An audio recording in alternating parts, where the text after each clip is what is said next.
Hey guys, welcome back to your channel. நீங்கள் பார்த்துக்கிட்டு இருக்கிறது ட்ரெடிஷ்னல் 24. நான் உங்கள் விக்னேஷ்.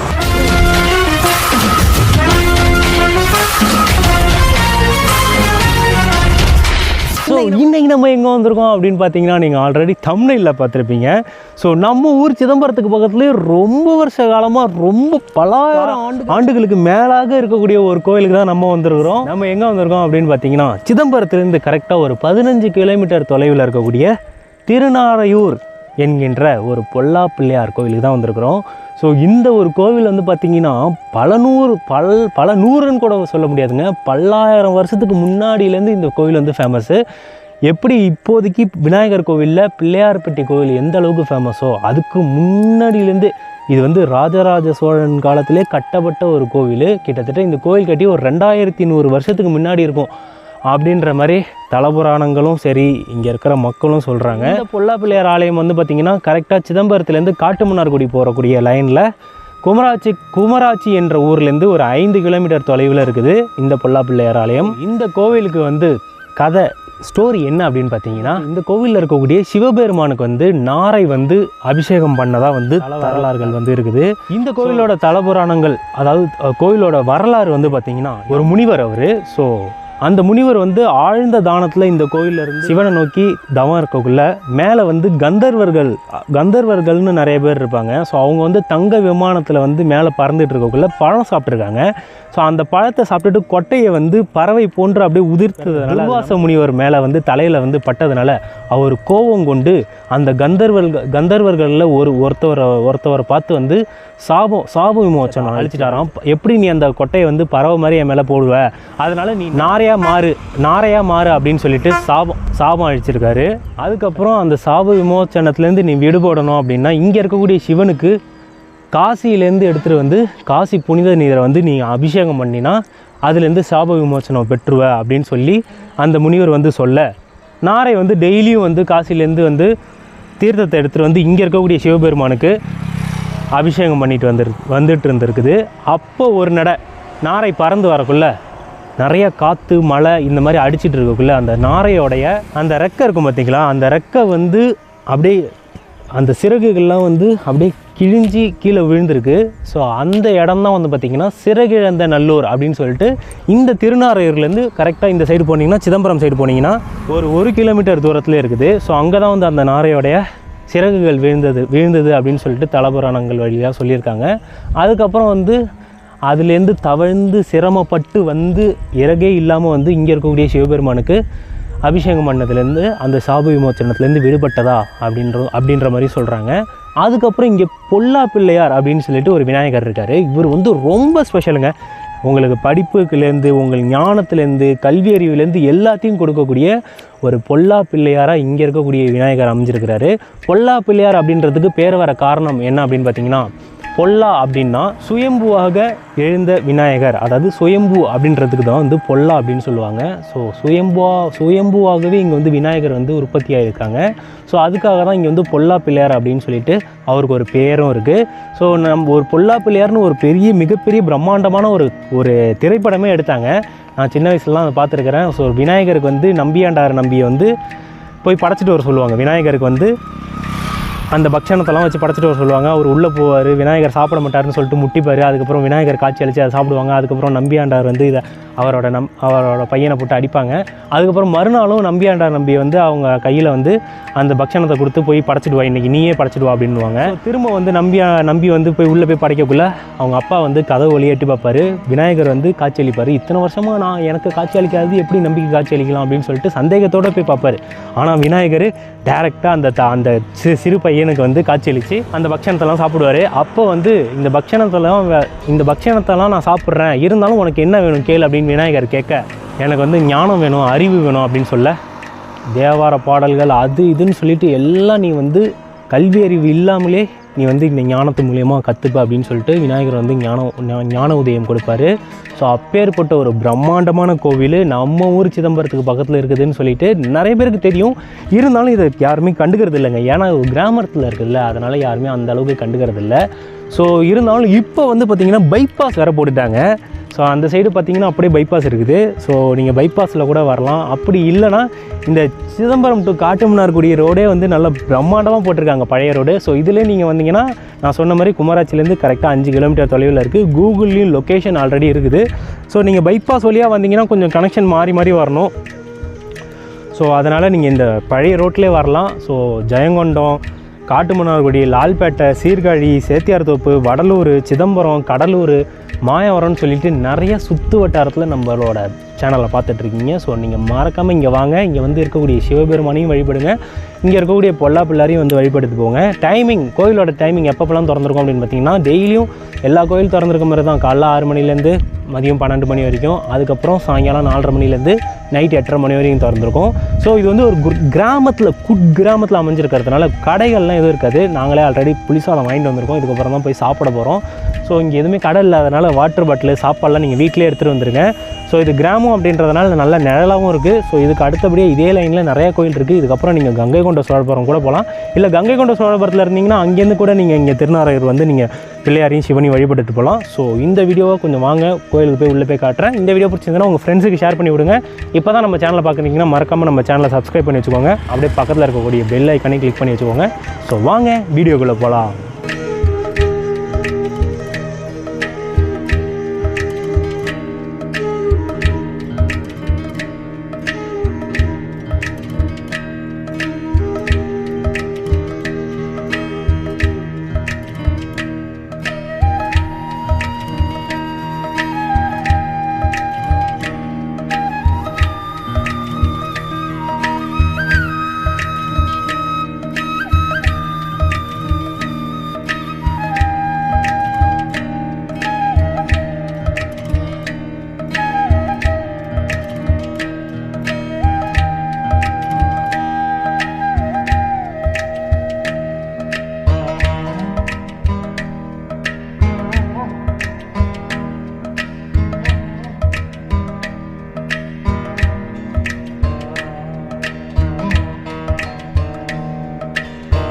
ஸோ மக்களே, இங்கே பாருங்க, நாங்கள் வந்து இந்த கோவிலுக்கு நீங்கள் வரக்குள்ளே இந்த மாதிரி சோறு கட்டி எடுத்துகிட்டு வந்துருக்கேன். இதுக்கப்புறம் நம்ம பார்க்கக்கூடிய கோயிலுக்கெல்லாம் வந்து சோறு கட்டி தான் எடுத்துகிட்டு போவோம். ஏன்னா ரொம்ப சிதம்பரத்தை விட்டு அவுட்டரில் இருக்குது இல்லையா, அதனால். ஸோ நாங்கள் வந்துட்டு கரெக்டாக ஒரு 3:30க்கெலாம் வந்துவிட்டோம். கோயில் வந்து 4:30க்கு தான் திறப்பாங்க. இங்கே வெளியில் எங்கேயும் கடை கூட கிடையாது. ஸோ சிதம்பரத்துலேருந்து வரக்குள்ளே புளிசாதம் வாங்கிட்டு வந்துட்டோம் 2 கவரு. இங்கே வந்து இந்த மிக்சரு, தொட்டுக்கிறதுக்கு இந்த முறுக்கு எல்லாம் வாங்கிக்கிட்டோம். ஸோ கோயில் திறந்தோடனே உள்ளே போவோம். அவங்க சாப்பிட போகிறோம். ஃபஸ்ட்டு பாருங்கள், புளி சாதம் 20 ரூபா தாங்க. நல்லா சூப்பராக இருக்கும். சிதம்பரத்தில் தான் கிடைக்குது. அது எங்கே கிடைக்குதுன்னு சொல்லிட்டு அடுத்தது ஒரு வீடியோ போடுறேன். பாருங்கள், சூப்பராக இருக்குது கோயில் புளி சாதம் மாதிரி.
ஸோ மக்களே இதோ பாருங்க நம்ம பொல்லா பிள்ளையார் கோயில் உள்ளே போயிட்டு வந்தாச்சு.